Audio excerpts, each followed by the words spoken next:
Welcome to another episode of Insight. On today's show, we have with us in the studio Rizwan Safir, a senior research consultant specializing in archaeology and museums. Rizwan has over 10 years' experience working in the Middle East. He has worked for the British Museum, Humboldt University in Berlin, and the Copenhagen University. Rizwan has also worked at various institutions on excavation and heritage conservation projects in the Middle East, including in Egypt, Palestine, and Saudi Arabia. We'll be speaking with Rizwan shortly on the development of new museums and exhibitions in the Gulf region. But before we do all that, let's take a short look at a day in the life of the archaeologist, Rizwan Safir.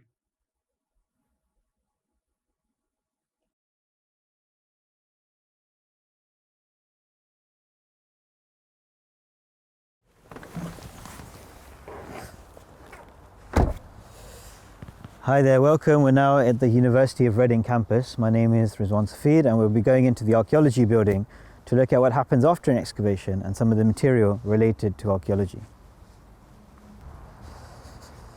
So we're now here at the University of Reading, and the Reading University department has a specific facility for the study of archaeology. So students as well as researchers come together here to look at finds from archaeological research, and that's what we'll be doing as we go inside. So we're now inside the University of Reading's Archeology department. So in here there's a number of areas which are specialised in, that the Archeology department here focuses on. Things such as environmental archaeology, things such as specific finds, the things that you find from excavations. Also zooarchaeology, which is about animal bones. Osteology, which is about human remains.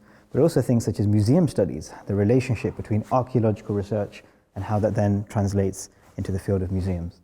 So we'll now take a look around the building. So we're now here inside the Environmental Sciences Department of the Archeology facility here at Reading, and we'll be going into this room, which is looking at things such as flotation, and I'll explain to you exactly what happens in this room. So this is the room where the flotation work happens, and we're going to find out a little bit more about what flotation is. And I have here actually a good old friend of mine, Rory. We studied together, and Rory is now a technician at Reading University. So we'll find out more about how this process works. So Rory, tell me about what flotation is and how this process works. So the process of flotation is when you're in a field excavating away, you may come across a pit or a post hole or a well, for example. What we then look for is organic remains so that we can reconstruct the vegetation, what was around at the time, and maybe what they were eating. So it's basically a way to separate the soil from the organic remains and the finds which are left behind. Yes. So it becomes easier to start to look at the soil in a bit more detail. Right, thank you, Rory. One other thing I just wanted to show you in terms of what takes place here. You can see these weird looking, elongated, very heavy metal tubes. What these are for environmental core samples. So what happens in the field is if you go to a particular area where there's been a lot of rain deposit or build-up of deposits over time. So things such as at the bottom of a mountain or a bottom of a valley. And what you can do is you can pull together a large number of these together, these core samples, put them into the ground, and you extract the sample, and you can start to date those samples. And what you get is a picture of what the environment and how it's changed over time. And I think, Rory, there are some samples that we can maybe see here behind you that maybe you can show us very quickly. What we have over here is where we store all of these samples when they come back, ready to be looked at in this freezer. So these are a number of samples that have been taken, and then these can then be analysed in a microscope and then also be dated through radiocarbon dating to start to get a picture over time of how the environment has changed. So we're now moving from the flotation room into the bone lab. So this is where we can look at some human remains. So we're now here in the lab or the room, which is focusing on osteoarchaeology. Osteoarchaeology essentially looks at human remains, but also you can see behind me, or not only human remains, but also zooarchaeology. So zooarchaeology deals with animal remains. So what can we find out from human remains? We have a few examples here which goes exactly into that. And there's a lot of science that you can start to see from specific human remains in terms of how people lived things such as diseases that they had, some traumatic events, whether it's a break in their bone, but also stresses, so whether laborers and the effects that it's had on their bones over time, also things such as tattoos. So let's start to look at some of the examples we have here. So as you can see here, we have an example of a young male. These are bones that survived from almost 1,000 years ago in a site called St. Oswald's Priory. And what we do, or researchers do, when they're looking at human remains, is to look for signs for different forms of diseases.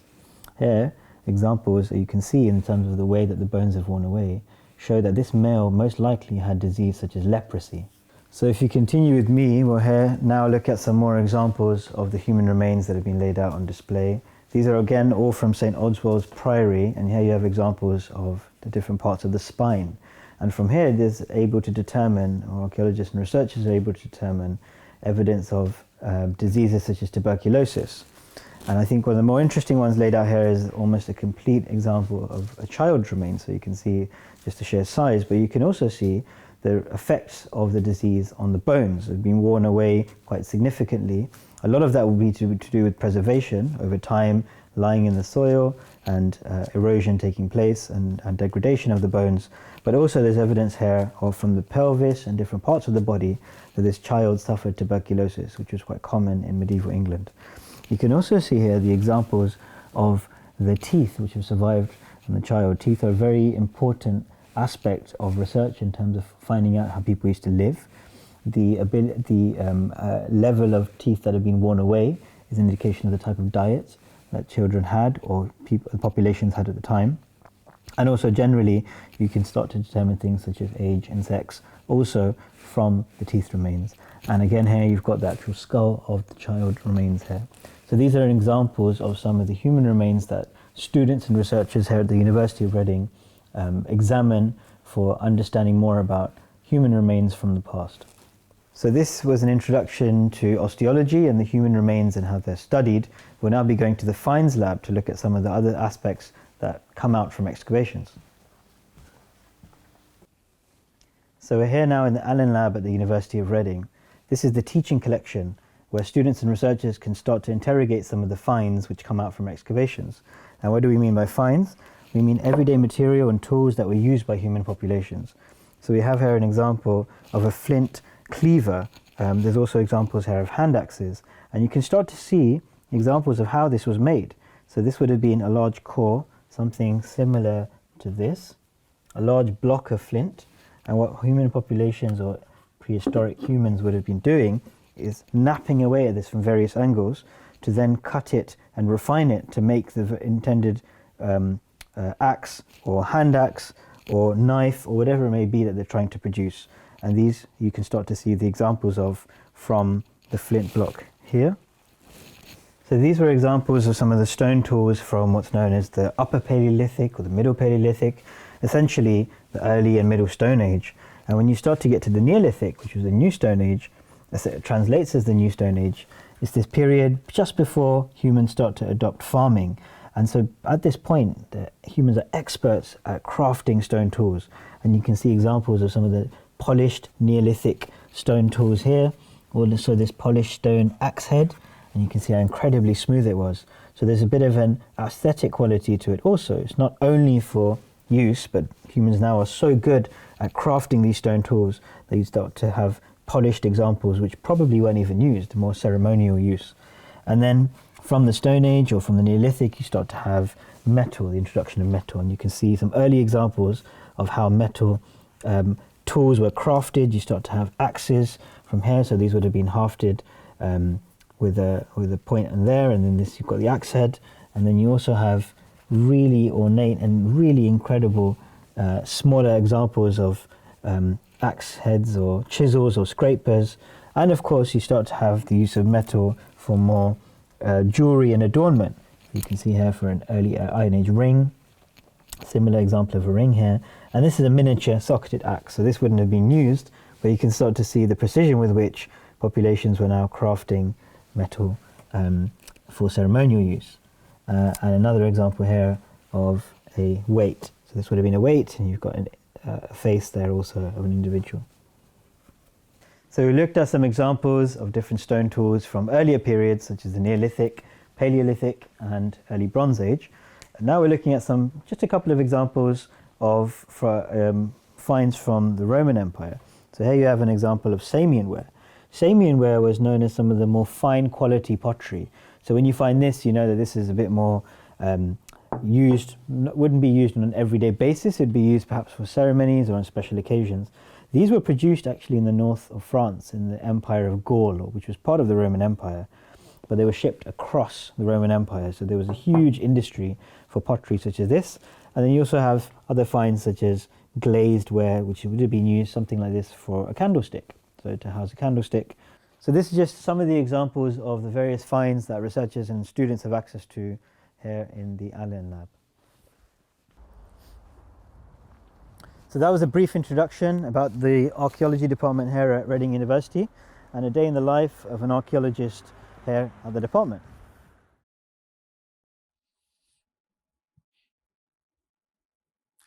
Viewers, as you have seen there, a brief glimpse into a day in the life of Mr. Rizwan Safir. So without further ado, let's speak to the man himself and understand a bit more about his career decisions and how he got to where he is today. So Rizwan, first of all, welcome to the show. Thank you for being here. Thank you very much for having me. It's a pleasure to be here. Pleasure. So first of all, let's start with the basics of archaeology. What is it and how does it impact the average person on the street? So the word archaeology actually comes from Greek, and it comes from the words archaic and logos, meaning ancient history, essentially the study of ancient history. And what it entails is the physical search for human history, where we leave a trace behind in our ancient past. Archaeologists come and look for those traces of our human remains and try to piece together the evidence, try to understand what was taking place. So in terms of your question about why it relates to everyday people, I think it has a very deep connection with our human past. We always have this trying to understand more about where we came from. And so through being able to understand where we came from, it would help us chart the path in terms of how we progress forward. We look at examples of civilizations in the past to be able to understand that. And that's where the archaeologist comes in to look for the physical remains of those civilizations. Okay. And so in terms of a young budding archaeologist, what would one have to do to get into the field of archaeology? What sort of subjects would one take and what kind of grades would they need as well? So it is quite varied in the sense of the subjects that you're able to take. The ones that I would say are preferred are definitely subjects such as geography, history, of course, preferably ancient history. I think there used to be an archaeology GCSE and A-level. I don't think that exists anymore, but it's not an issue as such because subjects such as history and geography are definitely favored. But at the same time, scientific subjects are definitely favored also. So biology and chemistry, and to some extent physics, because a lot of scientific investigation sits behind archaeological analysis. And so having that background and that foundation will allow you to succeed in careers in archaeology.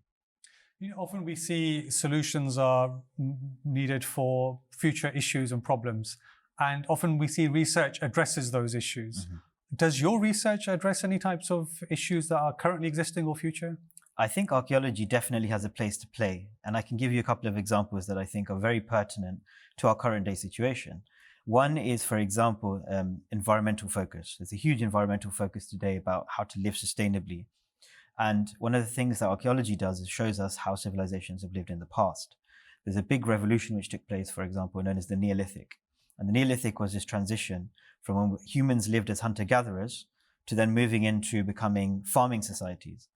And initially, there was a lot of problems with that because humans weren't used to this relationship of how we were meant to live. So, for example, where you used to have issues with perhaps sanitation, even social issues with neighbors, where we were hunter-gatherers, you simply move on. When you start to live together in settled communities, there started to be more difficulties in terms of how people were living with one another. They started to have diseases prevalent because as you stay in one place, the spread of pandemics starts to happen. So actually, things such as the spread of pandemics, things such as environmental history and how we can learn from our relationship with the environment, a lot of that comes from archaeology. And unless we're able to understand those lessons from the past, it's very hard to understand how best to move forward. So it helps in terms of future modelling as well? Absolutely, absolutely. Okay. Yeah, future modelling is a big And aspect. let's talk about yourself and your colleagues in your research. Have you experienced any sort of scientific breakthroughs in your research? I think one example comes to mind. We were involved with, this was with the British Museum. We were involved in an excavation in 2013, I believe it was. It was a site named Amara West. This was in the north of Sudan, near the border with Egypt. And we were working on this site. It was an Egyptian settlement, so it dates to about 1000 BC from what's called the New Kingdom of Egypt, so about 4,000 years ago. And aside from the settlement itself, we were trying to find out about how people lived every day. There was, of course, burials being a big aspect of understanding how people used to live in society. And one of the burials that we came across was a mummified body and the remains. Now, at the time, it seemed like any other body that we were excavating. It didn't seem to be particularly relevant. But post-analysis of the excavation found that this was the earliest example of a human body which they had studied for metastatic cancer as a form of cancer. Now, why is that important? When biologists and medics in particular are undertaking research, they also have to look at how pathogens and different diseases behave over time and how they evolve. And so by finding this discovery, it was able to start to look back in time and see the evolution of cancer, for example, and different types of cancer in helping medical research today. So I think that's one example that comes to mind of perhaps a breakthrough, you can call it, in research. Amazing, fascinating. And so in terms of the average person on the street, the research that you do and that your team does, how could that have an impact or a positive impact on the average person in the street? How does it have any relevance to you or I or somebody else outside?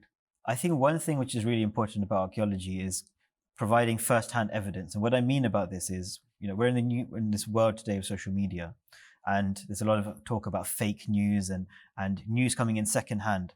And history is often, and we know this famous example about history being written by the victors, people who are victorious. What archaeology does is it cuts through a lot of that and goes to the primary evidence. And I think in the context of something such as, obviously this is a program by MTA Africa, and I'll talk about this a bit further in detail. African civilizations are underrepresented. And why is that? It's because European civilizations who came, particularly in the 18th, 19th century, colonized Africa. History was written from their perspective. What archaeology does is we strip back that layer of bias in a way, and we look at the evidence for civilizations of the past. And for example, in Africa, there are so many civilizations that people have never heard of.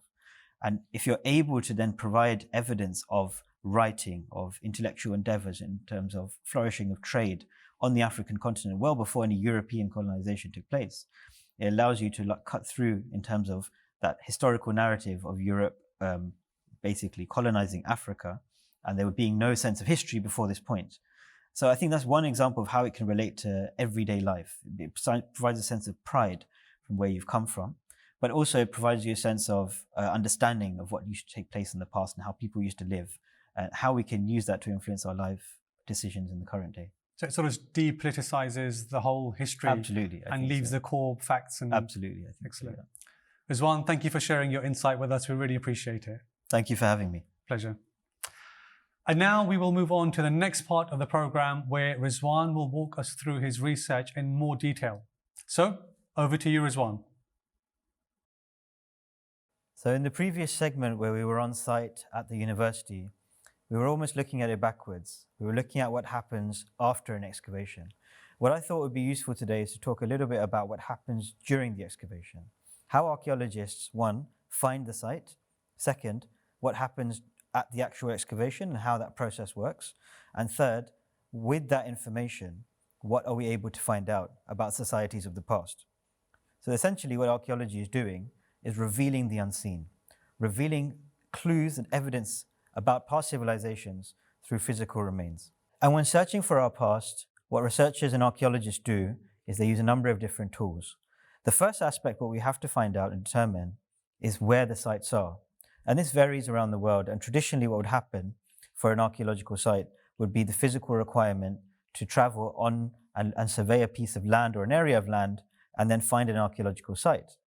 Now, of course, that's very difficult, particularly when trying to reach areas which are very remote or perhaps even various landscapes which are difficult to reach. And what's happened in recent years, and particularly over the last decade or so, is a reliance on more forms of technology to utilize this for archaeological research. And I thought this would be useful to talk about today. So one aspect which has really revolutionized and pioneered archaeological research has been survey from space, essentially the use of satellite technology to identify archaeological sites from around the world. Google Maps being a good example, you being able to survey an entire landscape and see clues and evidence for perhaps structures, for anomalies that can be seen in the landscape, whether there's big features or sites that look a little bit different. Utilizing this material or utilizing content and data from satellite surveys, archaeologists can then start to look at potential sites to excavate. Here are some examples from satellite imagery of archaeological sites that have been identified. On the left-hand side, you can see this fortress that was found in the Sahara. This is a site in Libya. This was otherwise a barren stretch of land in the sense that it was in the depths of the Sahara Desert. And to actually survey these sites would be incredibly difficult, let alone potentially being a futile exercise. You can imagine setting off on a Jeep or a 4x4 to go into the desert. Most of the time, you're not going to be able to find something. And through satellite imagery, it cuts out a lot of that time to be able to focus on where these sites are found.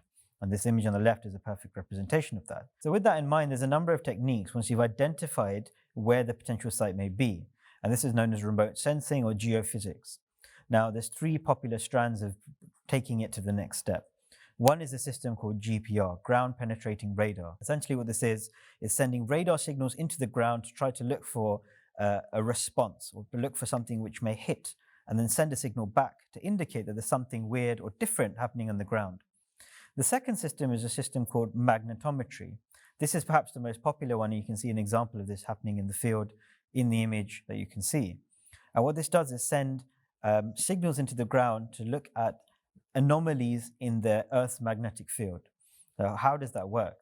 So when you're sending and looking for anomalies, if you imagine if I had dug something into the ground, cut through the soil, and then filled it with whatever it may be. Over time, it could be trash, it could be construction material. That's going to send a variation or anomaly when you're looking at the signal to come back. And what that does is allow you to then determine where features may be in the ground. And the third one is perhaps the most simple form, which is surface survey. Once you have an understanding of where a site may be, or even if you don't have an understanding, through surface survey, often material can on the surface can be revealed. So whether it's things such as pottery, or it's even potential features which are protruding from the ground, or perhaps most obvious, something like an actual building or a structure which has survived and is still standing over the ground.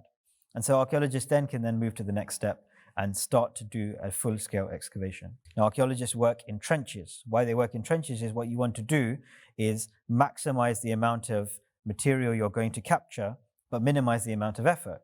And so if you do something like a thin strip, a trench, you can then try to capture a section of a building or a settlement or a grave or whatever it may be, and try to observe and discern as much data as possible. So the excavation, now what an excavation essentially you're doing, essentially you have to imagine it as if you're looking at a cake, a big layered, perhaps a big wedding cake. And naturally you start from the bottom and you work your way up. You build it in layers. You start from the big foundational layer and you go higher and higher and higher. Archaeology, in a way, functions in the same principles. You have the oldest layer, the first one that you started with, at the bottom, and the newest layer at the top. And so what we're doing when we're excavating is essentially going in reverse. We're starting with the newest stuff and we're going backwards in time. So although I mentioned the cake analogy earlier, which is of course a very simplistic way of understanding it, what's more representative is something like this, which is a stratigraphic matrix.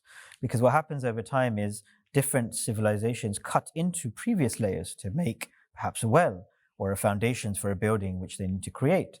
And so you have a mix and mashup of different civilizations interacting with one another. And so it creates something like this. And what we try to do is understand every layer in context. Now, what are we looking for when we're trying to piece together all the ingredients of an excavation? So I'll just go through them very quickly. Evidence of structures is a simple one, the walls or the doors of a building. Tools and equipment, whether it's hunting equipment or everyday utensils. Environmental evidence, this is something very important because it allows us to understand how populations were reacting to their environment. So I'll just go through very quickly one example, which is perhaps the most well-known or popularized example within archaeology, which is the human remains, the skeletons and bodies, and what we can discern from this. So on the top left, you've got a dental carry. This shows that when we had this transition from from hunter-gatherer societies to the Neolithic, which is agricultural societies, this was quite a change in our diets. We started to eat more carbohydrates, and this had an impact on our teeth, and we can see this in the archaeological record. On the top right there, you have an image of a mass burial, hundreds and hundreds of bones within one burial. And perhaps there's indications that society was a lot more egalitarian at this time, in the sense that they considered themselves to be equal, and they would be sharing not only in their living environments, but also in their afterlife. And the bottom right is the opposite of that example. This is an incredible burial from the site of Varna in Bulgaria, where you can see this body is adorned with gold, but other burials are not. And so you can start to see there's indication that this person was more important in society than other people. And the bottom left needs no introduction, which is mummification. And mummification, of course, was a practice which has been not only in ancient Egypt, there's examples from Peru and other places in the world. And we can start to really get an understanding of how people were living at this time. So after the excavation, once we have all these ingredients in place and we've started to understand what a site may have looked like, we can pull together something such as this. This is a 3D model of the site of Silchester, which is actually not too far from where we are today. This was the time when Romans occupied Britain. And you can see how you can go into incredible detail and depth, looking at what some of the structures would look like, what some of the buildings were, the building materials used, zoom in and out of alleyways and ancient streets, and start to piece together how society would have functioned. So, all in all, why archaeology? What is the purpose of this field of study? Now, we've talked about this in the past, but I think it boils down to three main things. One is to understand our human past. Where have we come from? Why are we standing where we are today? And where can we then move forward from understanding the examples of the past? Secondly is to challenge misconceptions, and we talked about this in the interview earlier, in the sense that history is very skewed. We understand history to follow a very particular narrative, but archaeology cuts through a lot of that, because that narrative fails to look at civilizations such as those in Africa. And we've got this example on the screen here of the pyramids of Meroe in Sudan. Sudan actually had more pyramids than Egypt, but of course these aspects are not so well known or popularized, and archaeology has the ability to then promote some of these aspects of history and provide a sense of pride to various aspects that are underrepresented. And finally, to be able to understand where we are going today, we need to understand the lessons from our past. And those include examples we talked about earlier, from how to live sustainably, how to interact with other societies, and learning from examples from the past allows us to do that.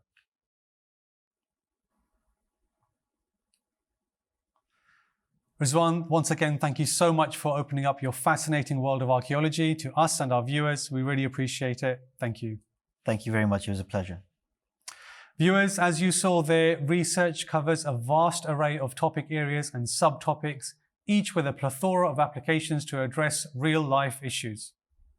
This brings us to the end of our program today, and I hope now, like me, you are also a little more enlightened into the wonderful world of archaeology. Do join me next time for another episode of Insight.